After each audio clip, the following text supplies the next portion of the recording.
سەکرتاری ئیدارەی سەربەخۆی سۆران کاک هەڵگرت شێخ نەجیبەکەین بێتە سەر ستەیج و دارێکمان پێشکەشکە.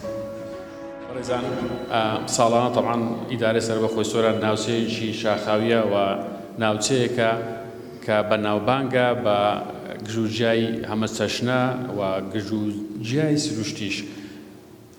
زۆرێک لە هاوڵاتیانی دەرەوەی ئیدارەی سەربەخۆی سۆران و شار و شارۆچکەکانیش ڕوو لەو دەبەرە دەکەن لە وەرزی بەهار بۆ ئەوەی بتوانن هەم سەردانی ئەو شوێنە دڵڕێفێنانە بکەن و هەم سوودیش لە گژوجیای بەهاریەکان وەربگرن.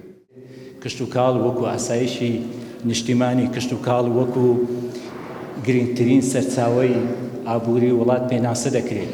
هەر لە دێرزەمانە و لە باپیرانمان لە ئەشکەوتی شانەدەر و دەست پێ بکەین هەتا ئەوڕۆ کورد خاوەنی چارەسەری خۆی بووە، خاوەنی حەکیم بووە، خاوەنی کەسانێک بووە دایە حاجیەک مامە حاجیە کەسێک گژ و جیای لە دەشت و چێ و بەهارەکان کۆکی دیتەوە و هینایەتی لە ماڵەوە داینە وەکو چارەسەرێک وەکو دەرمانێک تیماری دەردی نەخۆشەکانی پێکردیان.